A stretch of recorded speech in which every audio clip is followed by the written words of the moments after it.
Hello students, welcome to RG Studio. My name is Rahul. I am a teacher. इस video में मैं आपको national sugar institute Kanpur, जो कि गवर्नमेंट ऑफ इंडिया का एक प्रीमियर इंस्टीट्यूट है, ministry of consumer affairs, food and public distribution, यहाँ पे विभिन्न जॉब ओरिएंटेड कोर्सेज होते हैं। इस वीडियो में मैं आपको नेशनल शुगर इंस्टीट्यूट कानपुर और वसंतदादा शुगर इंस्टीट्यूट पुणे के लिए कुछ इंपॉर्टेंट टॉपिक्स की इंफॉर्मेशन दूंगा। तो टॉपिक का जो नाम है यहाँ पे, टॉपिक का नाम है यहाँ पे कार्बोहाइड्रेट। तो कार्बोहाइड्रेट के बारे में इस वीडियो में बताया जाएगा, जो कि नेशनल शुगर इंस्टीट्यूट कानपुर और वसंतदाता शुगर इंस्टीट्यूट पुणे के विभिन्न एंट्रेंस एग्जाम जैसे कि डीफेट, डीक्यूसीएस, एसबीसीसी, सीसीक्यूसी और अन्य सभी कोर्सेज के एंट्रेंस एग्जाम, और वसंतदाता शुगर इंस्टीट्यूट वीएसआई पुणे के आईएफएटी, एमएससी वाइन टेक्नोलॉजी और अन्य जो इंट्रेंस एग्जाम होते हैं वीएसआई पुणे, एनएसआई कानपुर, उन सभी के लिए भी बहुत अधिक वीडियो यूजफुल है।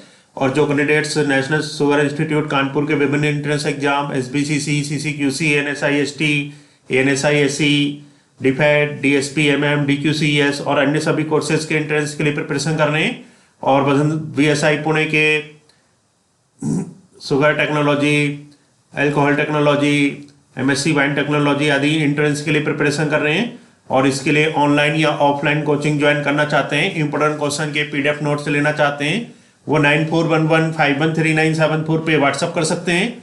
ऑनलाइन या ऑफलाइन कोचिंग और इंपोर्टेंट क्वेश्चंस के पीडीएफ नोट्स के लिए व्हाट्सअप नंबर है 9411513974। और कॉम्पिटिटिव एग्जाम्स की प्रिपरेशन के लिए एक व्हाट्सअप ग्रुप बना रखा है, जिसका लिंक आपको डिस्क्रिप्शन बॉक्स में मिल जाएगा।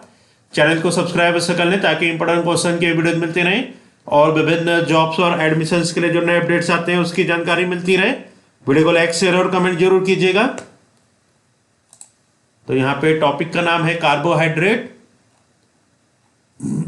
तो ये जो पिक्चर दिखा रखा है यहाँ पे, इसमें ग्लूकोज कार्बोहाइड्रेट का एक उदाहरण है। तो ग्लूकोज जो है ये कार्बोहाइड्रेट का एक उदाहरण है, जिसमें 6 कार्बन परमाणु, ग्लूकोज कार्बोहाइड्रेट का एक उदाहरण होता है। और ग्लूकोज में 6 कार्बन परमाणु, 5 हाइड्रोक्साइड समूह और एक एल्डिहाइड समूह होता है। तो यहां पे दिखा रखे हैं 1 2 3 4 5 6 CH2OH। तो ग्लूकोज जो होता है ये कार्बोहाइड्रेट का एक उदाहरण है, जिसमें 6 कार्बन परमाणु, ग्लूकोज में 6 कार्बन परमाणु होते हैं, 5 हाइड्रोक्साइड समूह और एक एल्डिहाइड समूह होता है। रासायनिक रूप से कार्बोहाइड्रेट्स पॉलीहाइड्रोक्सी एल्डिहाइड या पॉलीहाइड्रोक्सी कीटोन्स होते हैं। तो रासायनिक रूप से जो कार्बोहाइड्रेट्स होते हैं ये पॉलीहाइड्रोक्सी एल्डिहाइड या पॉलीहाइड्रोक्सी कीटोन्स होते हैं, तथा स्वयं के जलीय अपघटन के फलस्वरूप पॉलीहाइड्रोक्सी एल्डिहाइड या पॉलीहाइड्रोक्सी कीटोन्स देते हैं। तो रासायनिक रूप से जो कार्बोहाइड्रेट्स होते हैं ये पॉलीहाइड्रोक्सी एल्डिहाइड या पॉलीहाइड्रोक्सी कीटोन्स होते हैं, और स्वयं के जलीय अपघटन के फलस्वरूप पॉलीहाइड्रोक्सी एल्डिहाइड या पॉलीहाइड्रोक्सी कीटोन्स देते हैं। कार्बोहाइड्रेट्स कार्बनिक पदार्थ हैं जिसमें कार्बन, हाइड्रोजन व ऑक्सीजन होते हैं। तो कार्बोहाइड्रेट्स कार्बनिक पदार्थ होते हैं जिसमें कार्बन, हाइड्रोजन व ऑक्सीजन होते हैं। इसमें हाइड्रोजन व ऑक्सीजन का अनुपात जल के अनुपात में होता है। कार्बोहाइड्रेट में हाइड्रोजन व ऑक्सीजन का जो अनुपात होता है वो जल के अनुपात में होता है। कुछ कार्बोहाइड्रेट सजीवों के शरीर के रचनात्मक तत्वों का निर्माण करते हैं, जैसे कि सेल्यूलोज, हेमीसेल्यूलोज, काइटिन तथा पेक्टिन। तो कुछ कार्बोहाइड्रेट्स होते हैं ये सजीवों के शरीर के रचनात्मक तत्वों का निर्माण करते हैं, जैसे कि सेल्यूलोज, हेमीसेल्यूलोज, काइटिन तथा पेक्टिन। जबकि कुछ कार्बोहाइड्रेट्स ऊर्जा प्रदान करते हैं, जैसे कि मंड, शर्करा, ग्लूकोज, ग्लाइकोजेन।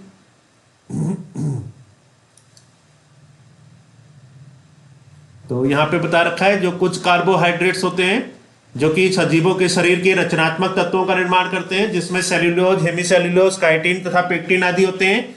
और कुछ कार्बोहाइड्रेट्स होते हैं जो कि ऊर्जा प्रदान करते हैं, जिसमें कि मंड, शर्करा, ग्लूकोज, ग्लाइकोजेन आदि होते हैं। कार्बोहाइड्रेट स्वाद में मीठे होते हैं, यह शरीर में शक्ति उत्पन्न करने का प्रमुख स्रोत है। तो कार्बोहाइड्रेट जो होते हैं ये स्वाद में मीठे होते हैं और यह शरीर में शक्ति उत्पन्न करने के प्रमुख स्रोत होते हैं। शरीर को शक्ति और गर्मी प्रदान करने के लिए चर्बी की भांति यह कार्य करता है। तो कार्बोहाइड्रेट जो होता है यह शरीर को शक्ति और गर्मी प्रदान करने के लिए चर्बी की भांति कार्य करता है। कार्बोहाइड्रेट चर्बी की अपेक्षा शरीर में जल्दी पच जाते हैं। कार्बोहाइड्रेट जो होते हैं ये चर्बी की अपेक्षा शरीर में जल्दी पच जाते हैं। शरीर को कार्बोहाइड्रेट दो प्रकार से प्राप्त होते हैं, पहला माड़ी अर्थात स्टार्च तथा दूसरा चीनी अर्थात शुगर। तो मानव शरीर को जो कार्बोहाइड्रेट्स हैं ये दो प्रकार से प्राप्त होते हैं, पहला जो होता है ये माड़ी अर्थात स्टार्च और दूसरा चीनी अर्थात शुगर। गेहूं, ज्वार, मक्का, बाजरा, मोटे अनाज तथा चावल और दाल तथा जड़ों वाली सब्जियों में पाए जाने वाले कार्बोहाइड्रेट्स को माड़ी कहा जाता है।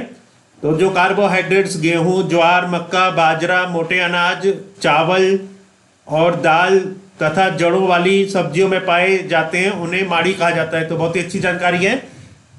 गेहूं, ज्वार, मक्का, बाजरा, मोटे अनाज तथा चावल और दाल तथा जड़ों वाली सब्जियों में पाए जाने वाले कार्बोहाइड्रेट्स को माड़ी कहा जाता है।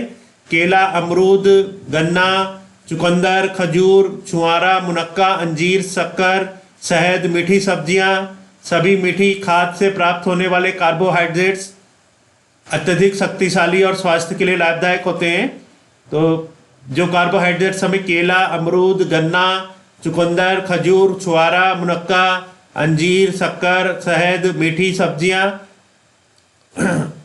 मीठी खाद, सभी मीठी खाद से जो प्राप्त होने वाले कार्बोहाइड्रेट्स होते हैं ये अत्यधिक शक्तिशाली और स्वास्थ्य के लिए लाभदायक होते हैं, परंतु इनकी अधिकता अनेक खतरनाक जानलेवा रोगों को भी जन्म देती है, जिसमें प्रमुख रूप से अजीर्ण, मधुमेह, अतिसार रोग होते हैं। इसमें अत्यधिक वजन बढ़ जाने से भी जीवन को खतरा उत्पन्न हो जाता है। और यहाँ पे अब कार्बोहाइड्रेट्स के प्रकार बता रखे हैं। जो कार्बोहाइड्रेट्स होते हैं ये तीन प्रकार के होते हैं। पहला है मोनोसैकेराइड्स, ये सरल कार्बोहाइड्रेट होते हैं, इनका जलीय अपघटन संभव नहीं होता है। ये आधारभूत कार्बोहाइड्रेट होते हैं, ये जल में विलय होते हैं, जैसे पेंटोज, हेक्सोज, ग्लूकोज आदि। तो मोनोसैकेराइड्स जो होते हैं ये सरल कार्बोहाइड्रेट होते हैं और इनका जलीय अपघटन संभव नहीं होता है।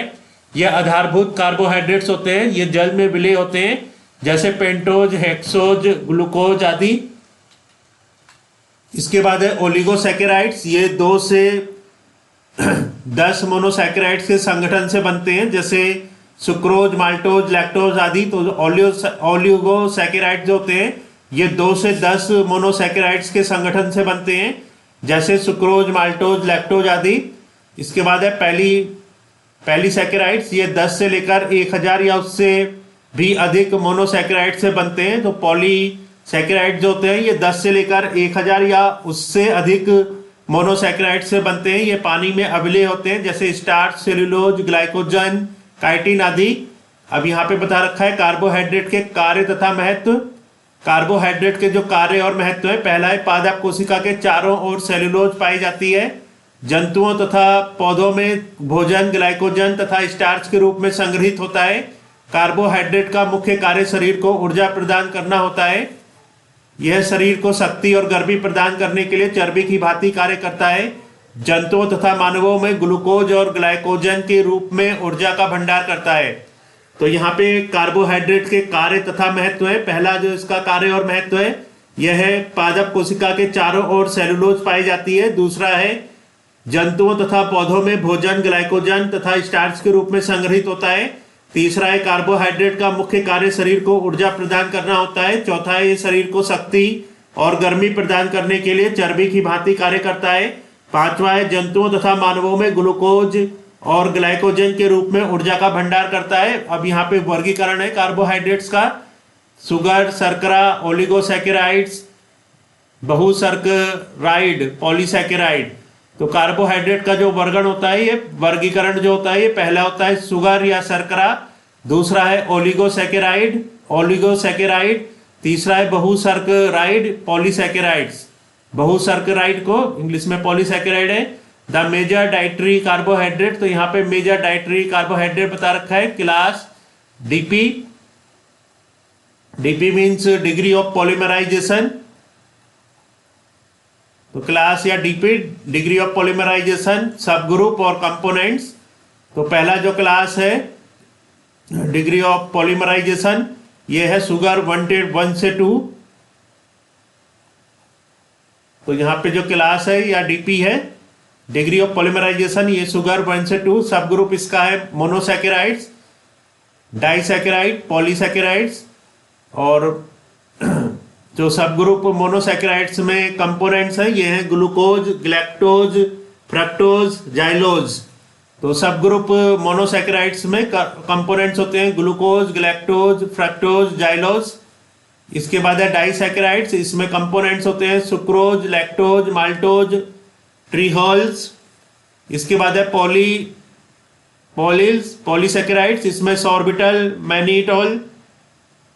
नेक्स्ट है सब ग्रुप माल्टो ओलिगोसैकेराइड्स, इसमें कंपोनेंट्स हैं माल्टोडेक्सट्रिन्स। इसके बाद यहाँ पे जो क्लास या डीपी है, डिग्री ऑफ पॉलीमराइजेशन, ये है ओलिगोसैकेराइड्स 3 to 9। और इसमें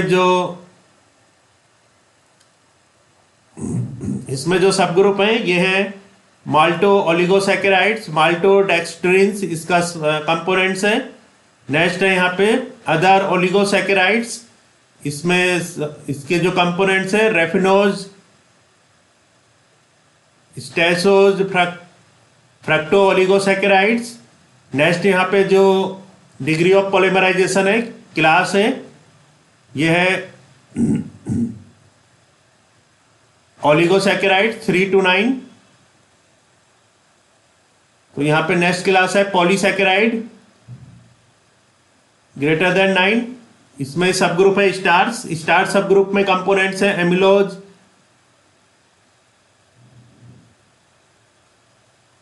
एमिलोपेक्टिन, मॉडिफाइड स्टार्च, अब सब ग्रुप नॉन स्टार्च पॉलीसैकेराइड्स में कंपोनेंट्स हैं सेलुलोज, हेमीसेलुलोज, पैक्टिन्स, हाइड्रोकोलाइड्स। तो इस वीडियो में इंफॉर्मेशन दी गई है कार्बोहाइड्रेट्स के बारे में, जो बेसिक जानकारी है ये बताई गई है। और ये जो वीडियो है विभिन्न entrance exam, national sugar institute Kanpur के विभिन्न एंट्रेंस एग्जाम और बीएसआई पुणे के विभिन्न एंट्रेंस एग्जाम और अदर कॉम्पिटेटिव एग्जाम्स के लिए वीडियो बहुत अधिक यूजफुल है। और जो candidates NSI Kanpur, BSI Pune के विभिन्न एंट्रेंस एग्जाम के लिए प्रिपरेशन कर रहे हैं और इसके लिए ऑनलाइन या ऑफलाइन कोचिंग ज्वाइन करना चाहते हैं, इंपॉर्टेंट क्वेश्चन के पीडीएफ नोट से लेना चाहते हैं, 1941151397 पे व्हाट्सएप कर सकते हैं। Thanks for watching this video.